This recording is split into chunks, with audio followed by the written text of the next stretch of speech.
What if I told you the way it has always been done is not the best way? Facing your fears will change your life. The passion behind this journey is merging two separate worlds into one with the goal of creating value and awareness for a better life. I'd rather be sidelined trying to achieve greatness than watch greatness achieved and it only set on the sideline. Now introducing your host, Jacob Emery. This episode is brought to you by R&R Pipeline, an infrastructure company. Our purpose? Enhancing America's infrastructure with a safety-driven, integrity-led culture that provides an environment for team members to grow and thrive. Welcome to another edition of the Iron and Infrastructure Podcast. Today, we have a special guest on here that has taken adversity and created a niche to help other people, and I cannot commend her enough for this. It is something that is overlooked, not discussed very often, and I think she has a gold mine, to be honest with you. So Kelly is the founder of the Entrepreneur, published 2 books, has an online course, and has been very successful in her endeavors with the adversity that I'm assuming, helped her create a business. So Kelly, I want to jump right into it with the business side of this. And let's talk about your business and how it all came about and what you're doing with it to this point. Sure. So I coach entrepreneurs and their spouse, and that started 20 years ago when I started working at Strategic Coach, which is where you and I met. I'm now a client there, but 20 years ago, I worked for Strategic Coach. So I got to jump straight into the coaching industry by working with Dan Sullivan. And so it was my role to help my clients integrate all of the things they were learning in their workshops into their businesses once they got home. And I noticed 20 years ago that there was, my clients fell into one of two camps, those that would count their marriage or their partnership as their greatest asset, and those that didn't. And I was a young, naive 25-year-old woman at the time. And so I kept going home after work and telling my brand new husband, we should start a business together. I know we just have to, I have to be a really supportive spouse, and you can run the business. And I know we could take it to the moon. And for a couple of years, he humored me. And 1 year after many years of me talking about this and 2 kids later, he finally looked at me one day and he said, "Why do you always need more? Why can't this just be enough for you?" And so I realized that I was the more driven one in the relationship, the more passionate one, the more ambitious one. And eventually that gap widened and it swallowed us whole. We ended up in divorce. And my kids were 2 and 4 at the time when we ended up separating. And the experience of spending half my nights, half my weekends, and half my holidays without my kids really brought to the forefront of how important it was to make sure that you were growing personally and relationally as well as professionally. And because I had gone through it, takes one to know one, I started to see this habit or this pattern everywhere with entrepreneurs, as if they were doing really, really well at home, but their life at home wasn't growing in proportion to the business. The amount of problems that came up in the marriage could potentially cut the business in half. One of the greatest threats to business growth is divorce. It's a divide by 2 scenario. And I started looking at my clients that had great relationships. And what I saw was that their marriage actually was a multiplier. So not only was it just we're not going to divide by 2, it actually proved to be one of the components for a 10x scenario. But in 2012, I started talking more heavily about making sure that we had good attention on life at home. And by 2015, I had integrated the spouse into my coaching. So when I was taking on new coaching clients for the business, one of the prerequisites was I want to work with your spouse as well. I don't necessarily need to talk to them every week, but I want to have access to them because I want to make sure you're being a great husband or wife at home, because it's such a powerful force that will translate into business success as well. It becomes that infinity loop. And of course, it's a story of my mess becoming my message. Mm-hmm. And I think one of the things that makes it unique for me is that after that, my marriage, after my divorce, to, somebody who we would, if we're using really layman's terms, to somebody who was more beta than I was, in my next relationship, I chose somebody who was highly alpha, highly driven. And at first I loved it. I was like, this is great. Like, we get each other, we speak each other's language. We're like a constant game of leapfrog because we keep pulling each other faster, bigger, better, faster, stronger. And after a few years into that relationship, one day he looked at me and he was like, what happened to you? Like, where did Kelly go? You used to light up every room you walked into. Like, you're exhausted all the time now. What's going on? And I call it kicking laundry baskets mad. I kicked the nearest laundry basket next to me across the room. And my response went something to the effect of, screw you. I've been on the floor waiting for the crumbs of your attention to fall. Like, I haven't changed, but you are like sucking all of the life out of me. Mm-hmm. And as soon as I said it, I realized he hadn't actually taken it from me. I had given it to him. So I can relate equally well to both the driven entrepreneur and the supportive spouse because I've been in both roles. And so I understand the DOS, the dangers, opportunities, strengths. This is another strategic coach concept we learned, is very, very different. And so when an entrepreneur and their partner is trying to go through traditional marriage counseling and they're trying to solve these problems, the challenges and opportunities for both people are very, very different. So it's hard to find a common solution because it's like, what's going to solve for you is not necessarily what's going to solve for your wife, and vice versa. And so I bring that really unique perspective that I innately understand both roles. I can help bridge that gap as a couple. So I got to ask, with being driven yourself and having a driven counterpart, it has to be like fire and gasoline until there's an explosion, I'm assuming, just because it's hard enough to be driven and have any sort of recognition of peace whatsoever for yourself. But then to have a counterpart that does not, calm you down and balance you, but actually accelerates it, it just has to be just such a spiral effect of just not being able to slow down the acceleration, be present in the moment, and the lack of being satisfied with an accomplishment has to 10x. I'm assuming as much, but is that about right for that experience? I feel like a partner in life should counter your strengths with, if you go fast, they should pull the reins back in and make you, present and aware, and not make you go faster. Yeah, Jacob, I love that you have that perspective. So many times when I'm working with driven, especially driven men, and if their wife is not as driven or is a little bit more go with the flow or content, sometimes that word content can be a dirty word to a driven entrepreneur.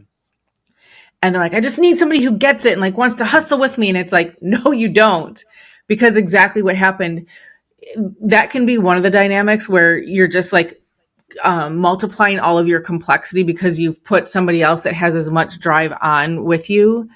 The other thing that can happen is one person has to yield, and in my experience, that was me. I was the one that had to yield, and I found myself losing myself because I just kept yielding to him and his way because it was easier for him. It was easier to get along and go along than it was to like constantly battle over seemingly insignificant things, but it was death by 1,000 cuts. We got to a point where I was like, I'm just not going to fight about anything anymore. Obviously, everything has to be your way. And I lost myself in that process. With that thought in mind, let's think about a driven person that has this relentless pursuit and passion for something. And when that passion is not able to be continued and that passion dies, what happens to the person and the relationship when someone is stopping what they love or what they want to do for somebody else because of really probably resentment more than anything else? So that's never a strategy that I recommend. The whole premise of my coaching is it takes two happy, healthy people to create one happy, healthy relationship. So both people really need to be making sure that they're pursuing the things that make them happy and creating space, intention, energy for the relationship. Yeah. And so if somebody has something that they love, but a relationship requires it to not be part of them, the relationship is never going to thrive. The relationship is only ever going to be as healthy as the least healthy person in it. And so I never like especially if I'm working with a spouse and she's like, he just needs to sell the business, or we just need to, to get rid of this, or he needs to delegate more. It's like, yes, and you don't want a shell of this person. So there's ways that we can temper it or have appropriate standards. Some people call it boundaries. I like to call it standards because typically driven people don't respond well to boundaries. But if we have standards of care in the marriage or the relationship, it helps to reprioritize so that there's space for both. It's not necessarily either or, it's and both. That's so And good. the other thing that, you talk about resentment, if there's a spouse that's resentful of the business or how much travel her partner's doing, or how many adventures he or she is going on, and there's resentment or jealousy, I treat that as an invitation.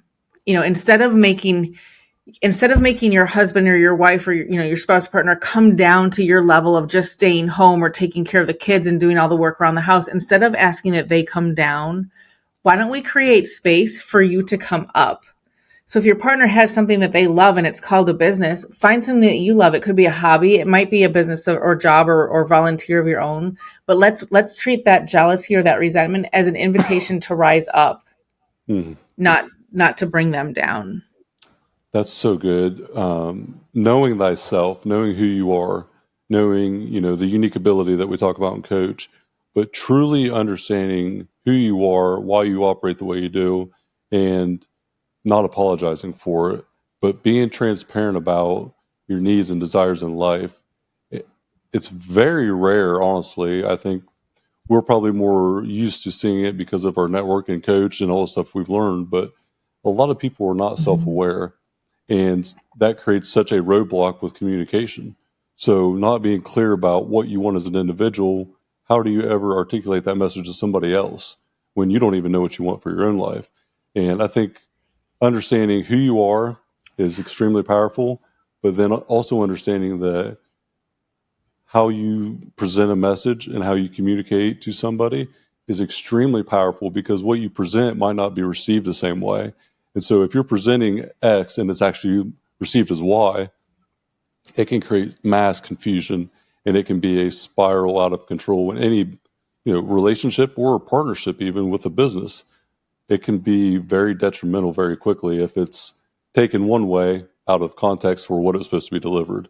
And I know for me with assessments, and with assessments and Coach, I feel so blessed to have been recommended, 4 years ago to Strategic Coach. I am forever grateful for it.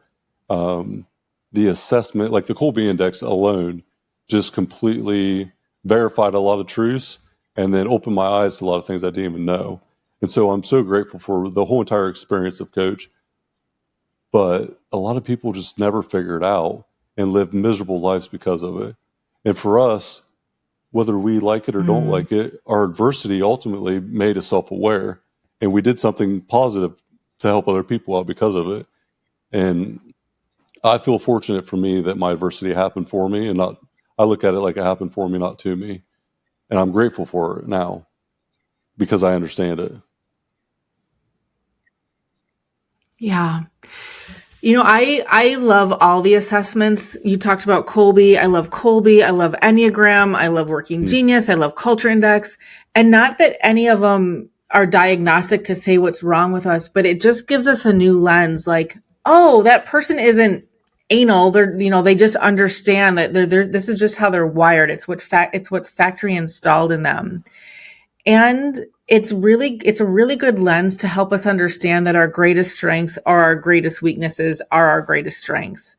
And the work is always like, when is my strength working for me, and when is it working against me? So, most entrepreneurs tend to be quick starts, which is like, we like to go, we make it up, and then we make it real. For us, that's very energizing. But when we can realize that we're starting to cause a lot of chaos and confusion on the people around us, it's like, oh, I'm working against myself now. I need to work to keep my chaos to myself, let the team catch up, let my family catch up, and then we can work through it together. But when we can see, like, the avatars for all kinds of different strengths and weaknesses. Like, oh, I can see what my wife's Enneagram is now. Like, I can see, like, this is what she does this thing where she, is a people pleaser because, this is her skill set. And we just have to help her realize when she's working against herself and celebrate the thing that, that I might have judgment on, but actually realizing that it actually is a strength and being able to celebrate that. And that is intimacy. Yeah. One of the reasons I love these indexes so much, especially in couples, is it just creates such a pure level of intimacy to see each other. If we know that intimacy is into me, you see, and now we have a new lens of what to look for and what to celebrate in our partner, that's a whole different level of connection.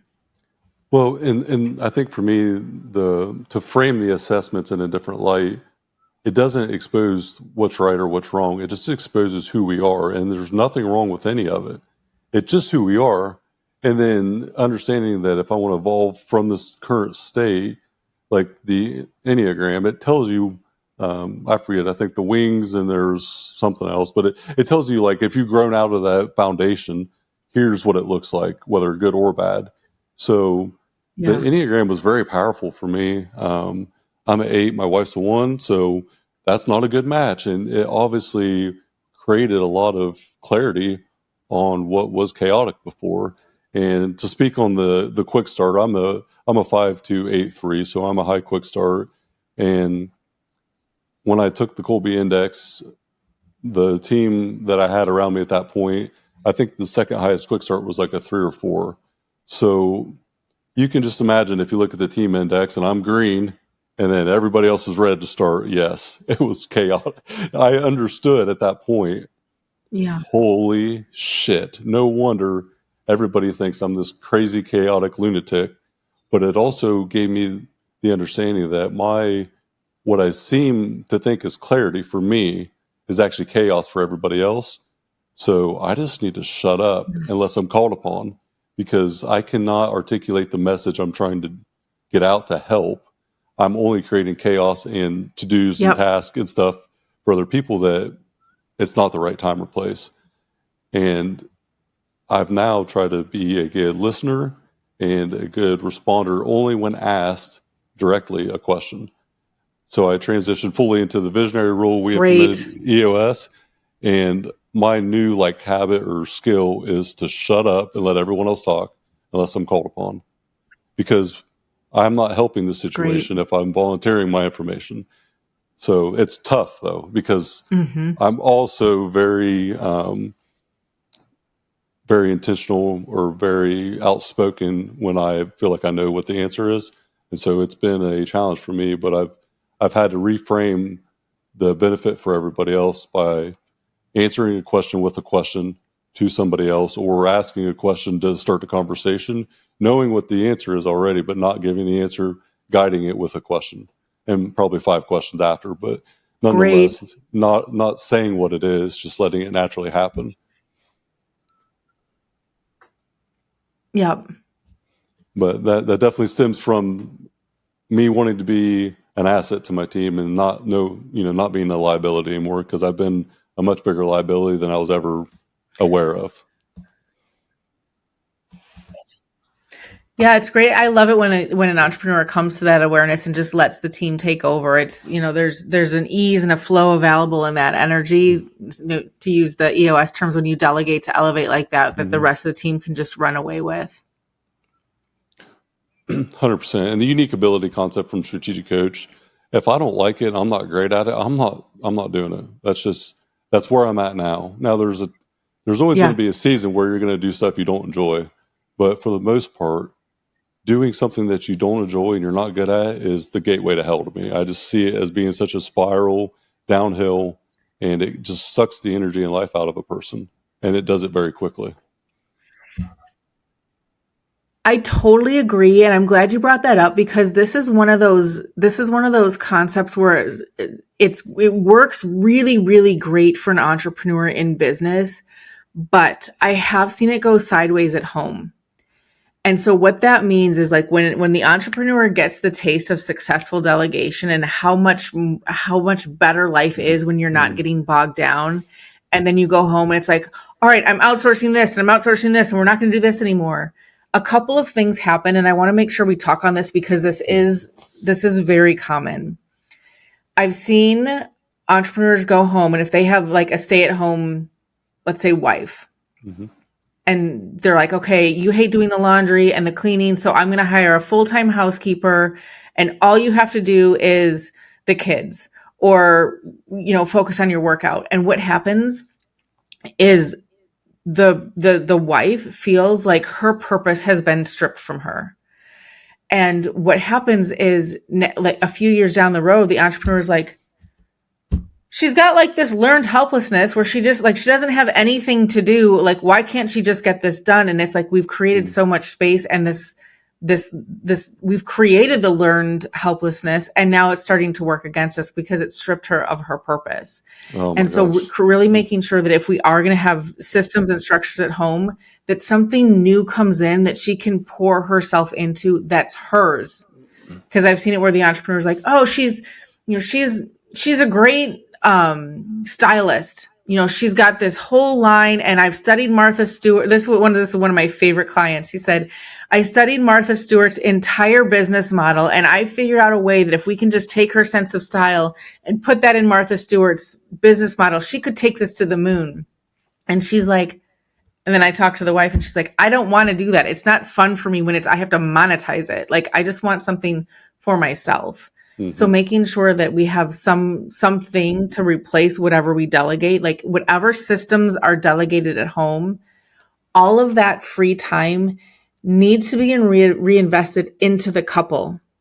Because the other thing that happens is if the husband or the entrepreneur starts outsourcing all of his responsibilities at home, now all of a sudden wife is doing life with his assistant. And she's like, I see you putting all of your intention, all of your energy. You can fix all of these problems in business, but none of that energy is coming into the house. I want to do life with you. Yes. I want to build, I want to do the garden with you. I want to paint the wall with you. And so what she's really asking for is your life force. And so I want to just caution entrepreneurs, like, delegate at work. Yes, yes, yes. And when you're delegating at home, make sure it's a collaborative decision, and whatever you guys do clear off your plate at home, that time and energy gets reinvested into the marriage or the family, not creating more time for the entrepreneur to stay at work longer. So incredibly powerful. And I'm so glad that you mentioned this, because I have been horrible about this myself.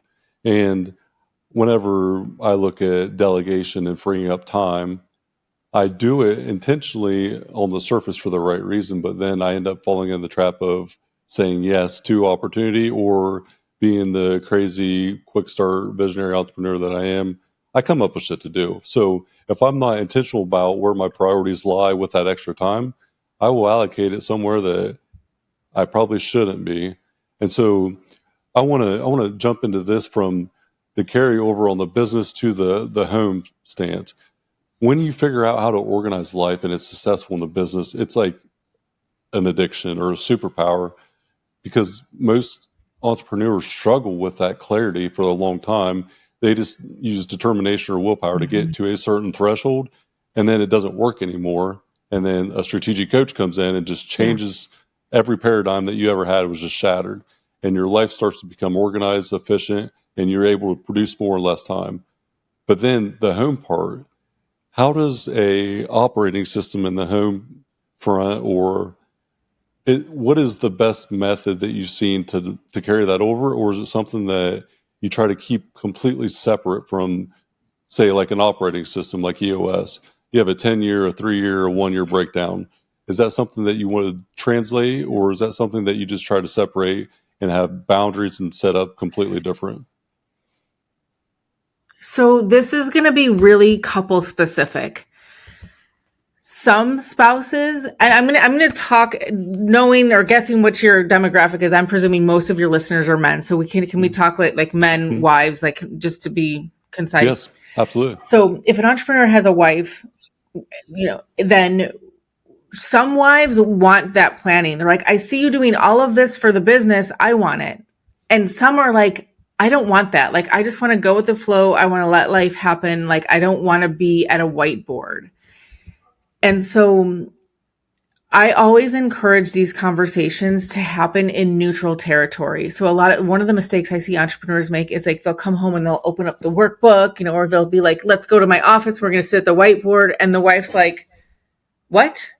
Because we get tons of context. So when we're in workshop, we have context. We have trained teachers teaching us how to think about these problems.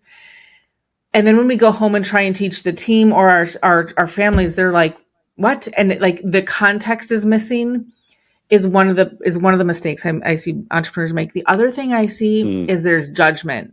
Like, no, we could do more. Like, that's not right. Why would we want to do right? And so women, a lot of times will shut down. Like, I'm not going to tell you what my dream is because it's either not going to be big enough.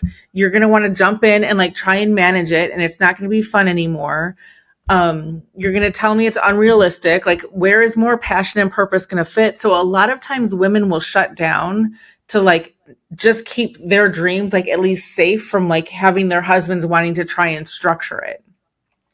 And this is part of this is part of the dynamics of men and women. We have such different ways of creating.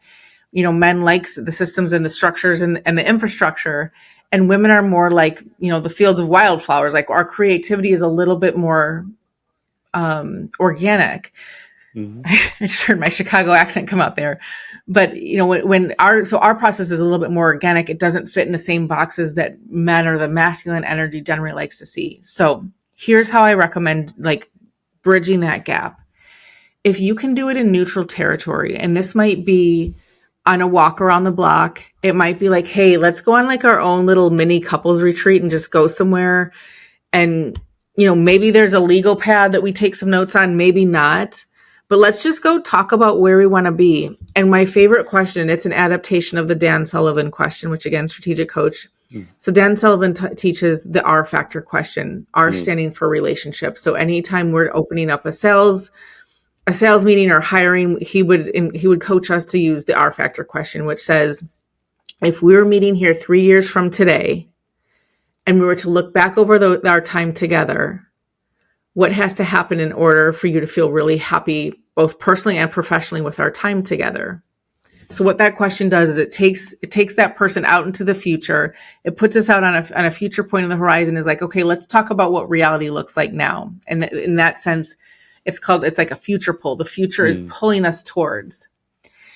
And I love the question for a spouse to be like, hey, babe, let's say it's our 25th wedding anniversary or our 50th wedding anniversary, and our kids or our siblings, our loved ones have planned a surprise party for us, and they've gathered everyone that we love to celebrate our anniversary together. What are our kids toasting to that day that causes us to look at each other and just be like, we knocked it out of the park? Like, what are our kids saying about us on our 50th wedding anniversary that we taught them, that we demonstrated to them, that we made available to them? What does that look like? And so what that does is it says, like, I'm going to be with you in 50 years. What's the imprint that we leave as a couple? And it's just a conversation. And all of it is welcome. The posture is, what else? What else? So good. There's no judgment. Yes. There's no jumping into planning. It's just let me hear your dreams. Again, if we get back into intimacy, one of the core levels of intimacy is fears and desires. So if you just get to like make your relationship a safe place for fears and desires to live, you have connected intimacy that is way beyond, hey babe, how was your day? Right. So I like that question the best for just starting the conversation.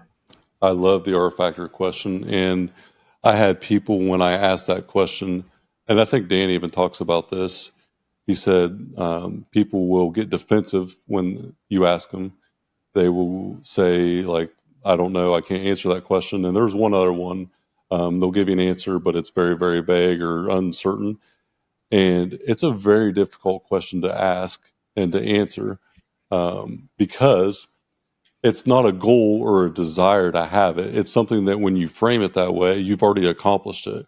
So it's already done, and you're looking back and reflecting and having gratitude for the accomplishment, not setting out a path to get it. And when you look at it from that lens, it tells you that, wow, I can go do this thing. And it brings up this wall of fear and doubt and insecurity because you haven't accomplished the thing yet. It's only a few years away. And it's seemingly borderline impossible sometimes to think that in 3 years I could have this life that I desire to have. And when you look at the difference, the discrepancy from a perfect day to my current day and that 3 year time frame, it's like, oh shit, the wall of fear just comes up and it just completely puts this like roadmap right in front of you that I'm not where I want to be because I haven't put the work in to get the thing I desire to have. So I don't really deserve it yet. And I have to be very intentional, very dedicated to that. So I have to make that a priority. And I talked about priority awareness in our last coach session. And that's kind of been my theme this year. If it doesn't align with my priorities, it's a no. It has to be. Because for me to accomplish the things that are a priority to me, it has to fit that and accelerate that accomplishment. And if it doesn't, I just can't do it. And it's complicated to do sometimes because in the Matrix, it's the girl in the red dress. And it's so easy to get caught off guard by these distractions. And some of the opportunities that come to us as we achieve like some level of success, the opportunities are bigger and better, and they continue to get bigger and better. And saying no to it quickly has become an absolute superpower of understanding it, but then being able to do it too. And when you just say no, the conversation is over. You don't have to justify it. You just say no, and it's done. But having that clarity in business and personal life and knowing how to navigate the both of them is extremely difficult to do.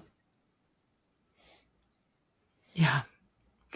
One of the favorite lessons that I learned is that no is a complete sentence. Yes, I love it. And the next best thing to a fast yes is a fast no. You know, it's always in this like wishy-washy state where we have to make a decision where all of the suffering lies. And so if right away you know, and it's just like no or no thank you, learning that was a complete sentence was a total game changer.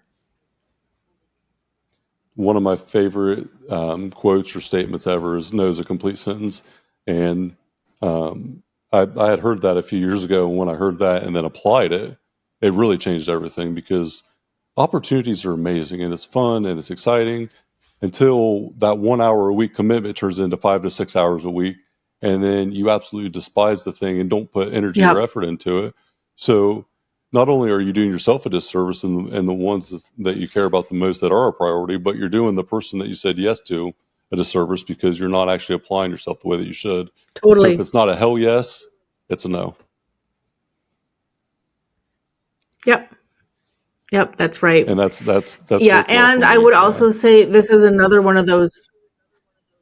And it's another one of those instances where the more you clean off of your plate, the more that you can fold back into the family. It circles back. It is a 10Xer. You know, those investments back into your personal life or your family will 10X in your business. One of my favorite like formulas that I use for this is if you can put 1% into your marriage, 1% is 14 minutes of your day. If you can put 1% of your day into your marriage, even if it's something that you don't love to do, that I would say this is where there's an exception to the rule and it's making a powerful deposit in the marriage bank account, that 1% will translate into helping you 10X your business. So good. So you said something earlier and it stuck out to me big time because it's something that I talk a lot about with weightlifting and training, nutrition, wellness in itself. And people ask me quite frequently, what's the best diet? What's the best programming? What's the best one out there? And my answer is always the same. It's very simple. And you alluded to it earlier. It's the one that works for you. There is no best one size fits all.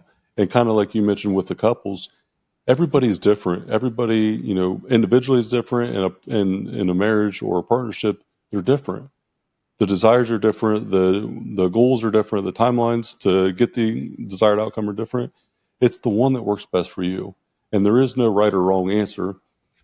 And having this perfect, elaborate plan, but it not being followed, isn't worth a damn. So if you have a half-ass or even not even a good plan that's consistently done to a T, the outcome of that is going to be much better than a great plan not done consistently. And so it's what you will do Totally. and stay consistent with and enjoy it. Because if you don't enjoy it, you're not going to do it. You're going to eventually quit doing it. Yep. Yeah. And I think, when it comes to marriage, because we're working with two very different dynamic individuals, that's part of the fun, is like finding the thing that does work for you together, and getting into the enjoyment of surprise and delight for your spouse. So if your spouse knows, let's say if your spouse is a 1, and you're an 8, so you make the concession of like, I'm going to make sure that like the shoes are aligned perfectly and things are presenting perfectly. And you're making a deposit into the perfection box that she knows that like you might require you to give up a little bit of your control or autonomy. It's going to land very, very differently than trying to break some other pattern that may or may not be relevant to her. It's just like the love languages. Mm-hmm. So I was going to mention the love language. Is that something that you recommend or prescribe for understanding of the different components of that? Absolutely. And I always think that it's fun to become fluent in all of them. And love languages will change over time. And so a lot of times if people have taken the love language, maybe when they just got married or before there was a business in the mix, a lot of times those will change. I've seen people where in the early days of their relationship, quality time was the love language. But then you add kids into the mix. It's like, now I just want acts of service, or you add business ownership into the mix. And it's like, now I want quality time, or I need physical touch. So revisiting the love languages is really important because they do shift through different seasons of life. And it's fun to become fluent in all of them. It adds a little bit more dynamic, what's the word I'm looking for? Variety into the real, especially a long-term relationship that can really fall into ruts. Spicing that up and just using the love languages as kind of a metric or a menu of ways that you can keep the relationship fresh, and adding some variety can go a long way. That's so interesting because like a Colby index is generally like a natural thing of how you take action, and it doesn't vary a lot. There's some outliers there, but the love language part of it is probably, and that makes perfect sense. I have never heard that before, but you think about, like in my situation, my wife stays at home. We have 2 girls, 6 and 3, and she worked up until our 6-year-old was born, and then, never went back to work. She was 6 months pregnant. Her brother passed away in a car accident. So she had all these massive life changes. And, for 24 months, everything that she'd ever known her entire life was just turned upside down. And so the time spent, the quality time may have been her desire, but then it went to acts of service because she's just flat exhausted at the end of the day, chasing 2 kids around the house. And understanding that part is very powerful, though. Like you said earlier about the delegation, if I go home and I want to delegate everything to someone else, and her love language is acts of service, then I'm delegating away the thing that makes her happy and fulfilled when I'm there to help. And it's such a fine line there. Exactly. Because Dan Martell talks about this all the time. I think Dan Martell's Buy Back Your Time book is absolutely phenomenal. And he talks about this exact situation where his wife has the love language of acts of service. And he is one to delegate everything and anything if it's not in that 5% unique ability. To the point of, I don't drive somewhere. I have people pick us up. I don't even pack my clothes. Someone else does it. And he has a coach and mentor for every aspect of his life to get better. And it's so granular that it's everything and anything has been analyzed. But his wife's love language is acts of service. And he talks just about how hard it was at first to understand that he's doing everything to buy back his time, but then he's buying back his time to do acts of service for his wife. But that's what makes the relationship better. So that's what needs to be done. And just like anything else with growth, personally, professionally, it is all about joy in the journey. There is no destination for a marriage or a partnership, just like a business. There isn't really no end goal. It's really about finding what, to me at least, what makes the joy the journey and not having this disease of this destination that will make me happy. Because I know that I have said this before, and most people have accomplished things that they said would make them happy, but they never were happy when they accomplished it. And that is super powerful to understand that you have to find out what makes you happy every day, not one day that you accomplish the thing. Absolutely. I'm working with so many men right now that are in like this success to significance transition. And the relief and the joy that I hear when I hear them say, like, I didn't have any soul before. Like I was just all in my head and I was just charging, and like, what did the dashboard say? Like there was no heart in it. There was no soul. And I'm just seeing like this like revolution of heart energy, love, and not like from an ooey gooey woo, just like, oh, I'm more than this one-dimensional person. Like I have this whole soul that I've been ignoring for so long, and letting that come online. And it's a whole, vulnerability was a big buzzword a few years ago. And it was like the vulnerability of like talking about the things that we were ashamed of or fearful of it. But there was this like kind of negative undercurrent on being vulnerable. But there's this other side of vulnerability that's like talking about the things that we love and the things that we're excited about and the things that we're like learning how to grow into. And that's like really high vibe vulnerability for me, to be able to share those things and to be in that energy. Like that's where the significance lives. And that's where we really start to touch others, when we're living from that sense of like true happiness and being more than, being very multidimensional on the rise up. You're going to have less turnover with your team because you're going to be more human. You're going to be more relatable. You're going to be more graceful. You're going to dramatically reduce your chances of divorce because your wife feels like she still is getting the best of you. One of the taglines that I use is business gets the best of him, you get the rest of him. And so many women resonate with that. Like, yep, I'm just getting the leftovers. But when you can like be in those things that are making you fully joyful right now on the journey up, you're going to take that threat of divorce away. You're going to have a better relationship at home and at work. It's just, the sooner you can get into that work, the longer you're going to enjoy your success without that feeling like, okay, now what? And understanding and just having the frame of this thing is never going to end. It is going to be a constant pursuit and a continuous improvement effort until you're done, until you die. And that's how life is, though. So, with growth, there comes pain. That's why they call it growing pains, right? So whenever you understand that it's not always going to be pleasant, but it's going to be worth it if I apply myself. And I have to get your perspective on balance, because the word balance to me is, I would say, kind of far-fetched for my personal life and my professional life. I don't think I'm ever going to have true balance. I think that I have adapted the concept of being intentional with my time, being present. If I'm in the business, I'm 100% there. If I'm at home, I need to be 100% there, because the balance to me is trying to juggle things that don't intermix, that need to be separated. So when I get home, I really try to take off that business hat, put on the dad hat. And it's seemingly impossible some days, but I just, for 30 seconds to 1 minute, when I walk in and see my kids, nothing else matters. And I start off that, connection with my kids every night with that thought in mind. And if I can get through that first 30 seconds to 2-3 minutes, then everything is swept under the rug that I was carrying, and that weight was left at the door, and my kids get the best of me with intention, not with balance. What are your thoughts on that? So balance has become really interesting, especially since the invention of the iPhone. Before it was easy to leave the office, like, checking email on vacation required you to go find the computer lab in the hotel. And so that, the iPhone has changed all of that.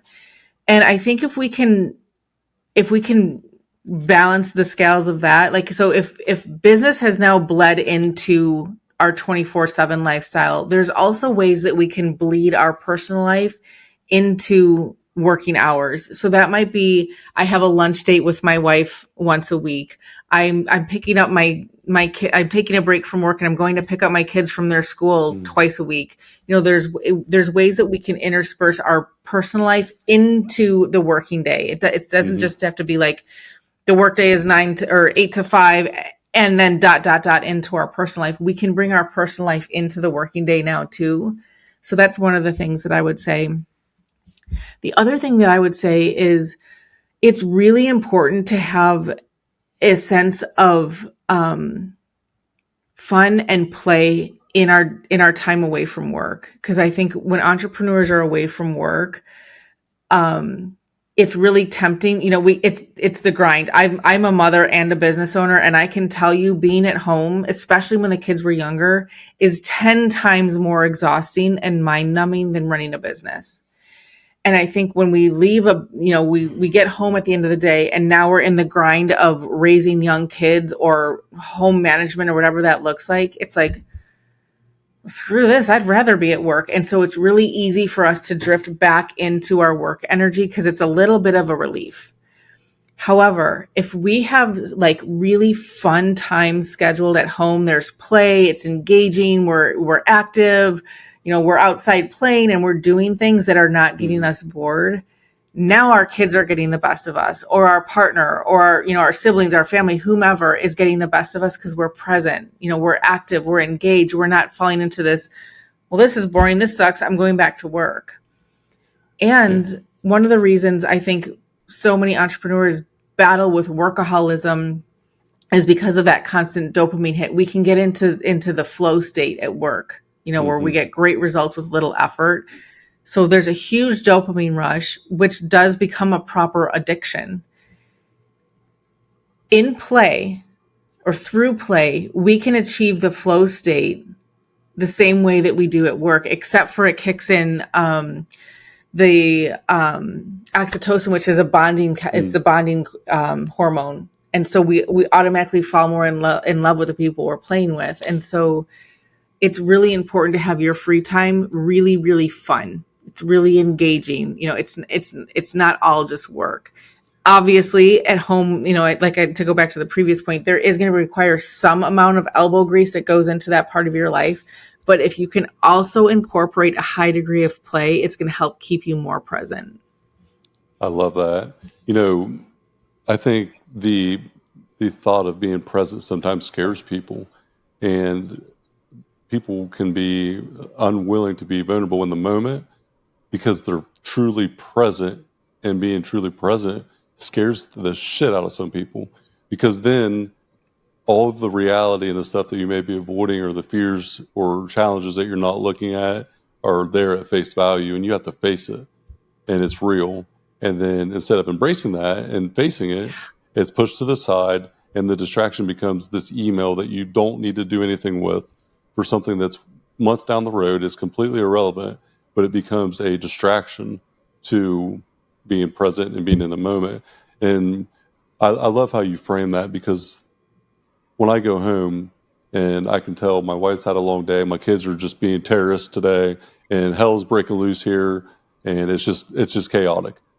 I'm grabbing the kids, and I never really truly feel like it in the moment, but I know that for me not to be present with what I just left behind me, for me to leave it behind me, I have to go do something different.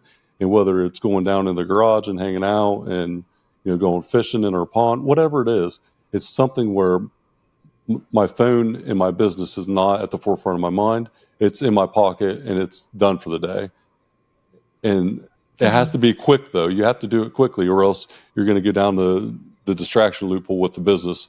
And the reality part of it is something that is often fearful for people to face, especially if there's issues or there's challenges or setbacks.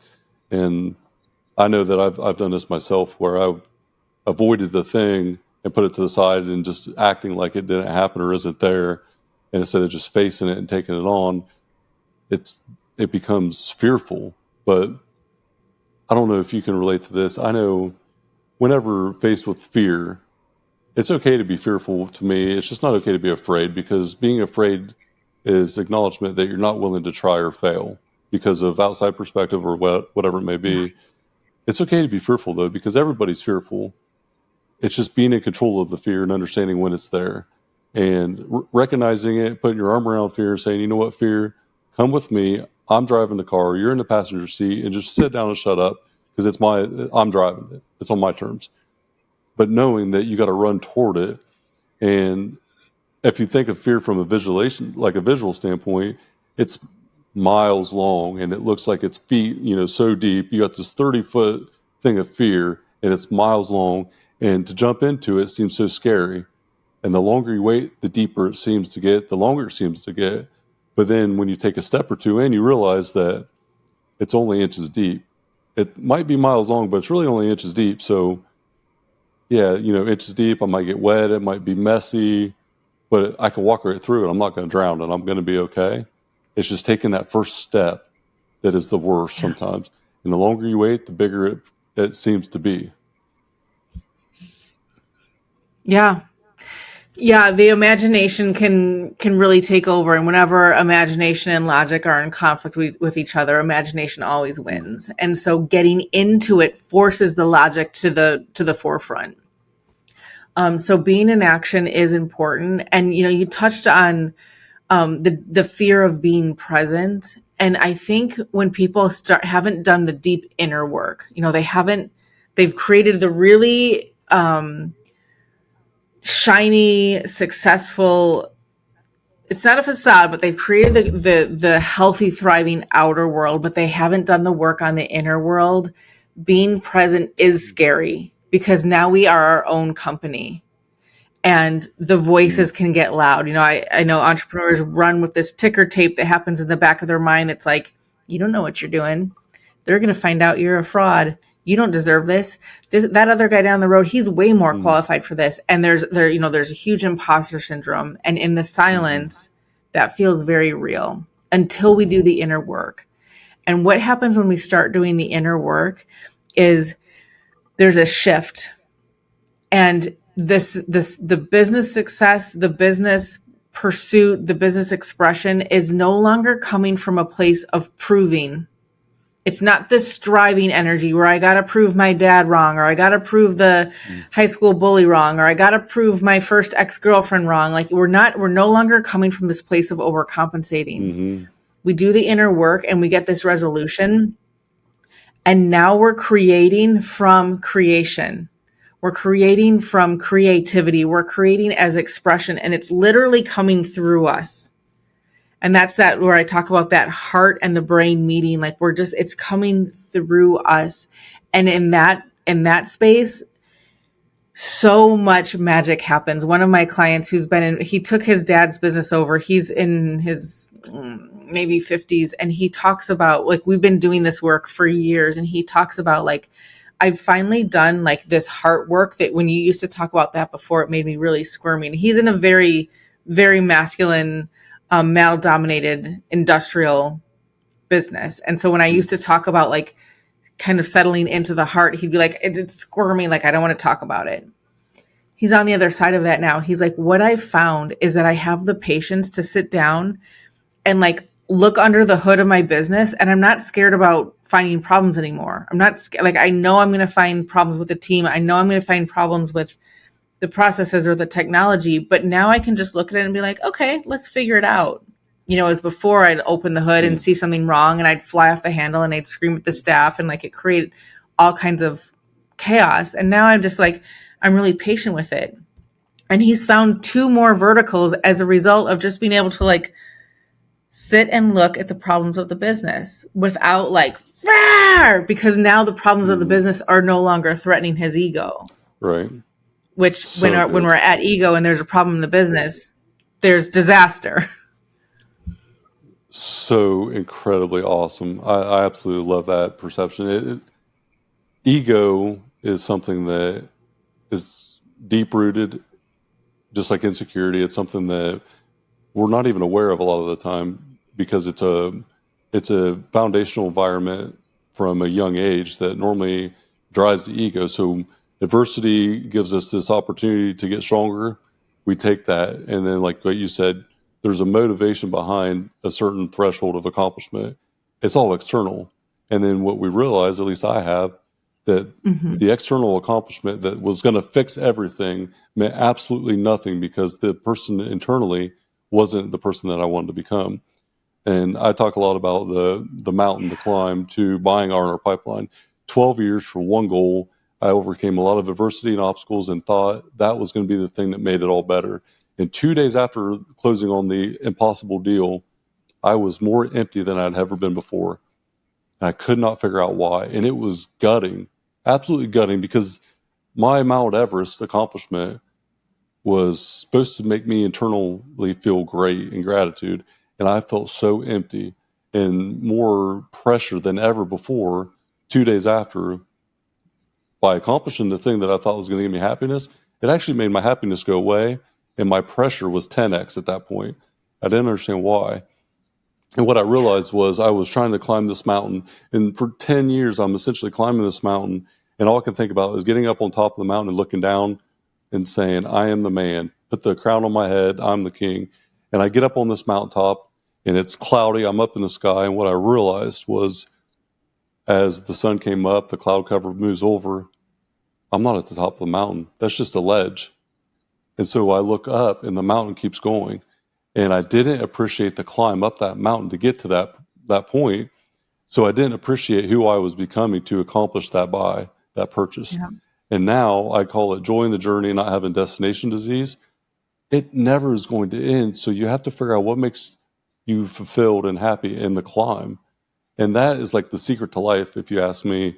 It's knowing that even if I have this goal and this accomplishment, and I actually accomplish what is impossible, and I do all these things I set out to do, it's not the accomplishment that's going to make me happy and fulfilled. It's what I do and who I become to get there. So it's not actually obtaining the thing, it's the journey to getting the thing that most people find the fulfillment from. And I always relate it to like a rock star or a musician or an actor that externally on the surface has everything in their life, but they commit suicide or they're just depressed or miserable because internally they never fulfilled themselves. Totally. It's a void. And that, this is where a lot of addiction comes in. And so for entrepreneurs, normally our drug of choice is workaholism, followed by some other kind of addiction. Addiction is very, very common among entrepreneurial circles. Mm-hmm. And it's because we're trying to fill the void with anything but ourselves or God, or, doing the deep spiritual work that is only capable of being filled from within or above, depending on where your spiritual threshold is. It cannot come from a spouse, kids, success. It's a bottomless pit, and we just keep throwing it in, and eventually it's when we realize like this is bottomless, where we feel hopeless, and we feel like there's nothing left out here that's going to make us better. So what's the point? And that's because it's only from within that we can fill that. It's only doing the inner work that starts to fill that void, where now everything, all the success around it starts to feel like the cherry on top. Knowing, like you mentioned the vulnerability from the person earlier, and being vulnerable and being okay with the outcome or the perception of that vulnerability, being okay with whatever that is, creates so much confidence because you're just being authentic and real. And somebody can hate on you for that, but it really don't matter if you're being you, if you're being authentic. There's no reason to apologize for it. Dan Sullivan says you want what you want. And knowing that you're willing to be vulnerable, put yourself out there. So last night, me and my daughter sat down. She starts first grade in a couple weeks. And we sat down and I did an interview with her. She's 6. So we did like a half-hour podcast interview. And a year ago, right before she started school, I had just purchased equipment and stuff with the ideal of this podcast being released at the beginning of this year. And it got expedited a couple months into October timeframe. And I had this, interview with my daughter where we're talking about her starting kindergarten, me starting this new venture, and being on camera like I am right now is facing one of my biggest fears in life ever. So my 2 biggest fears for my entire life, having my shirt off in front of other people because I was a fat kid growing up. I was very insecure, no confidence. And so I was outlandish because of that. And because of the insecurity of having my shirt off and being made fun of and picked on, I couldn't read and write very well. So being in front of other people and talking about anything, I would have rather died for the longest time than have to do that. And the thought of me now, every morning, being on camera and talking to a camera about anything and everything and having zero like fear about that now, it's all the inner work and understanding how powerful that is to face the adversity that set you back and then capitalize on it as an opportunity or a solution focus and not a problem focus. Your life can change. And it's only been 1 year since it all started. And it wasn't, I think September, I had a picture of me sitting down with my daughter, drawing the logo for the show in September of last year. And like, I reminisced on that last night. Wow. And I thought, my daughter now, because I faced my fear, my daughter will never even know that this was a fear of mine. And she'll never have to deal with it because she's 6 years old and doing a podcast show and loves it. Doesn't think twice about it. So the power in facing that fear is so incredible. And letting yourself know that it's okay to suck at this thing. It's okay to be fearful. It's okay to not be where you want to be at. It's all right. It's okay. Just face it, do better, do more of it. And it's going to be better off at the end because you're telling yourself mentally, I can do anything I want and I set my mind to, even if it set me back my whole life. Yeah. Yeah. Yeah. And that goes back to being in motion with it, and getting to the point of like, I remember one time it was after one of my kids was born and I was working out with a trainer and we were doing reps and I was like my arm started getting shaky and I wanted to stop and I was tired and she was like, two more. And I was like, I can't. She's like, this is where we make our changes. If you put the weights down now, those first 8 or 10 reps that you did aren't even going to matter. They're not even going to matter. It's these last 2 that is where you're going to really break your muscles down and you're going to start to change. It's these last 2 where that are actually going to make the difference.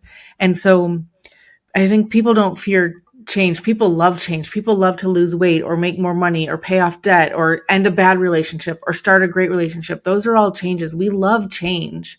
What we fear is the transition. It's those initial couple of days of doing something different. It's the initial days of getting up earlier to hit the gym. It's the initial times where you're out shopping. You're like, I really want this, but I'm not going to buy it. I'm going to save this money or invest this money instead. It's those initial decisions that we make that are the hardest ones. But as soon as we start and we get through that uncomfortable place where it's like, I really want this, but we do it anyway, that's where then we break through into the change. Then we are the change. So it's getting in motion and it's staying consistent through it, even when it starts to hurt, because it's through that pain, it's through that initial resistance where we start to make the change. I love it. So powerful and an absolute perfect segue for where I want to go next, because I'm a high quick start, crazy visionary entrepreneur, but my lack of organization and my lack of overall consistency on a day-to-day as far as a business perspective has been brought to light. I've been vulnerable and I put things in place to mitigate my chaos for clarity for myself, my family, and my team. But that's the front stage. That's me on the front stage. The backstage part of me is consistently boring as hell because I have been lifting weights. I'm 35. I started when I was 15. My foundation is built off of consistency and doing stuff that I don't always like to do, but is for the betterment of me every day. And the Iron and Infrastructure podcast, the business in itself, is all about how the iron built my personal infrastructure and professional infrastructure, from heavy equipment at a young age and weightlifting. That iron is what built me, and I merged them together to create the show and to create another business to help other people that were lost just like I was. And so the weightlifting has, and fitness and wellness in general, has so many benefits to it. But the one that, for me being a very impatient person, this has probably been the biggest ROI, delayed gratification. I do something every day that is hard, that I don't always enjoy, that I'm tired when I do it, that hurts, but I mentally don't negotiate with myself, and it's just part of who I am. And so that delayed gratification, knowing that I'm going to do something hard for today, tomorrow, I might not see a return on investment for months. That in itself had so much carryover to business that I didn't realize until the last couple of years. The willingness to wake up and do something that you don't really care to do, but is going to make you a better person. is completely incredible. Yeah. And you mentioned something that I just loved your viewpoint on this. You said the healthy versus unhealthy. So you look a certain way in a before picture, and because of the aesthetic appearance, you look healthier, but inside you're Yep. not. And when you have an external appearance that doesn't look as healthy as the previous, but you're happier, you can see it with how you walk, how you talk, how you act, your hair, your skin, your nails, all the little things that when you understand the complexities of wellness Yep. they're all on point. I've seen a lot of people that look great and are absolutely in horrible health and miserable humans. And I think the mental and physical combination of wellness is overlooked, missed, but also just not thought about on the mental component, especially. And like I'm 6'3", 235, I work out every day, but how I look is just a reflection of how I feel and what I do every day to look the way that I do. And it wasn't a genetic thing because I was fat growing up, and I've been doing it for 20 years.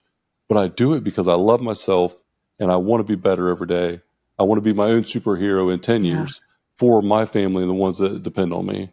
But knowing that just because you don't aesthetically look a certain way doesn't have a direct reflection on your health. Let's talk about that. Let's get your perspective on that. So, yeah, like if I look at a picture from probably like anytime, like maybe 2018, like through my divorce, which was I think 2011 or 12 through 2018, like I was a rail. And it was the first thing, like, oh, you're so gorgeous. It must be easy for you. Like, it was just like aesthetically, it was just assumed like I was super healthy. And I was definitely more active. Part of that was because my kids were younger and there was a lot of lifestyle things that hadn't happened yet. And I was divorced. So like, I call it the divorce diet when you're so like your system is so shocked. I think like anytime there's grief, like there's just an automatic significant weight loss. So outwardly, I looked very healthy.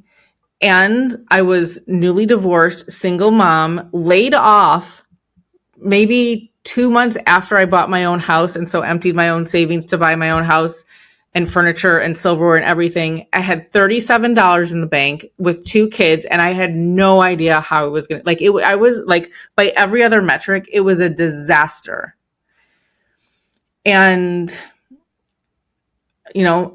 I bootstrapped the business. I got, I started building it up. I started speaking. I started joining different masterminds. Because of that layoff is one of the things that helped me start my own business. So it needed to happen to get me into business ownership. But then as we look at the trajectory of how my business grew, so I was starting to spend a lot more time on Zoom. I wasn't as active because I was working more. My business was growing. So I had more of the Zoom time. So my lifestyle got a lot more sedentary.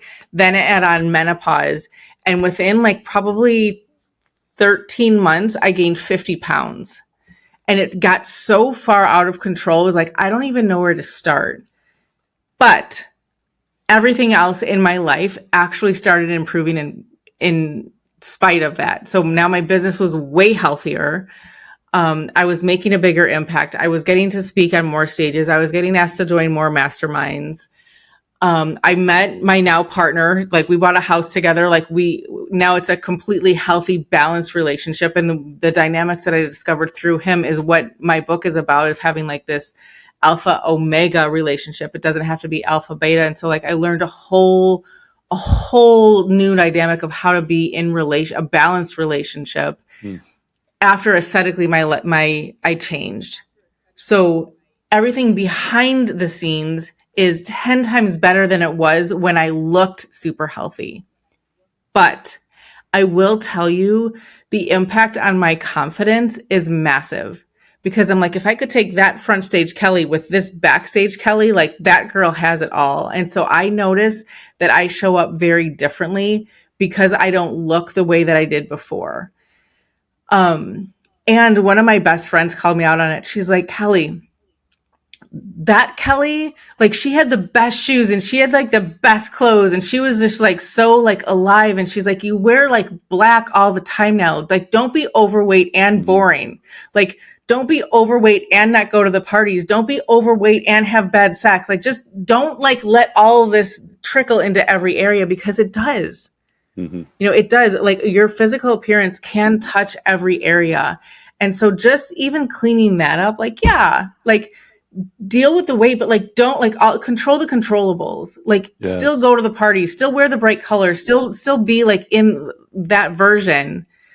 Now you're just fixing one problem, which is called the weight, and not all of these other things that it started to touch.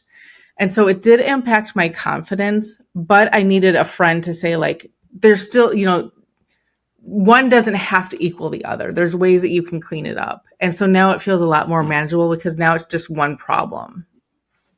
And the front stage and the backstage have to be equally engaged and strong and aware of. So you can have this external appearance that you're just killing it, everything's great, and you're dying inside. And then you can have an external appearance that you're not happy with, but inside you're thriving.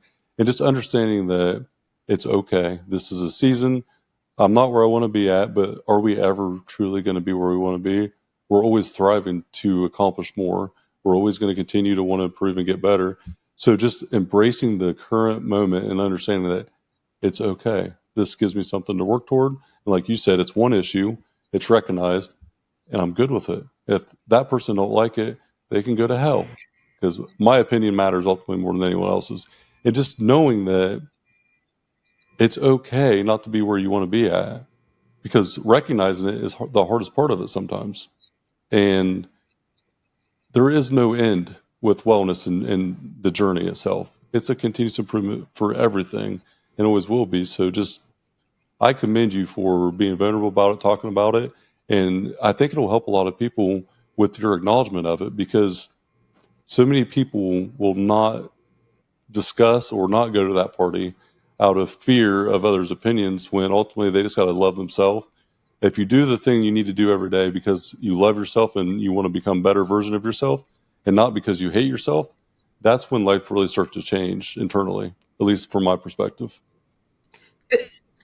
That is it. And that, when we talk about life happening for you instead of to you, I can tell you for sure that this season has given me an opportunity to really understand loving myself unconditionally.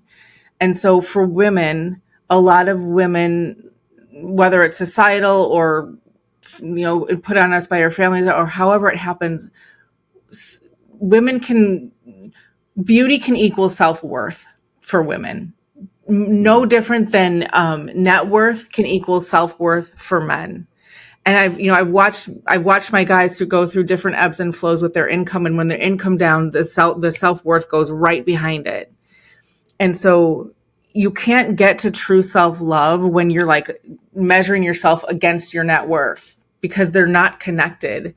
And so being separate from like this like standard of beauty, being separate from that right now, and just being where I am now, and just getting to love myself anyway, getting to love myself any way gives me an opportunity to fully accept myself in a way that I couldn't before, because then it was easy. Like, you get pretty privilege. You just walk in and it's easy. Like, being in a way where you can just accept yourself anyway. I couldn't do this if I was still in that standard. And so coming from this place of like, it's, we're good where we're at. We're not going to stay here.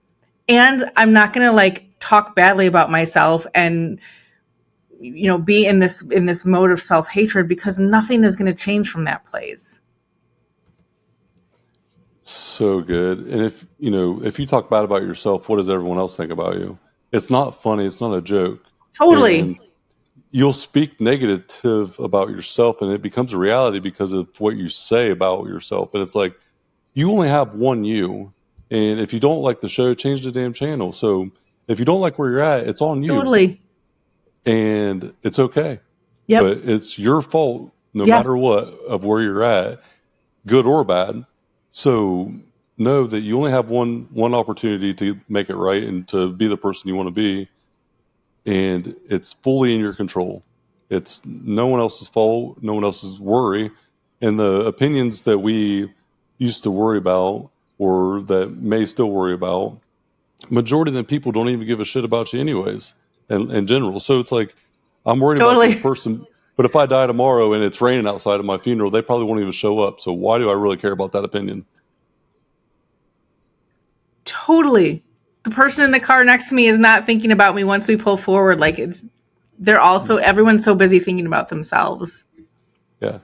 No one gives a shit about you in general, right? I mean, I say that, just being a smartass, but like, you're not that damn important. I know for me, like, nobody's thinking about me. Totally. They got their own shit to worry about. So why would I care what they think anyways? That's right. Kelly, thank you for coming on the show. Grow Your Business Without Growing Apart. Ladies and gentlemen, this book, I'm so excited to read it. I just got it a few weeks ago, I think. I don't remember how long ago it was. I cannot wait to read it. I'm really looking forward to this. Grow Your Business Without Growing Apart. I think you have a gold mine in what you're doing, because the entrepreneur there's coaching, there's mentorship, there's all kind of knowledge and insight for the entrepreneur. But the partner of that entrepreneur is something that is not only just overlooked, it's not even thought about majority of the time. And I commend you for taking adversity and creating value in the marketplace that's going to help so many people. Thank you very much. It was a pleasure to be here. Thank you so much. This was an absolute amazing episode. I'm honored to have you on, Kelly. I really am, and I greatly appreciate this. Ladies and gentlemen, go get this book. I promise you won't be disappointed. Kelly, let the people know where they can find you. I am at kellyclements.com. That's CLEMENTS.com. I do have social accounts. I'm not tremendously active, but you can find me at The Entrepreneur, and that's spelled with the word renew at the end. Check it out, ladies and gentlemen. I promise you won't be disappointed. Kelly, thank you again. Can't wait to see you at Coach here soon. Grow your business without growing apart. You heard it here first, folks. It's going to be a bestseller. Iron and Infrastructure Podcast. We'll see you next time. Thank you. This episode is brought to you by Max Effort Muscle. For all your supplement needs, go to maxeffortmuscle.com.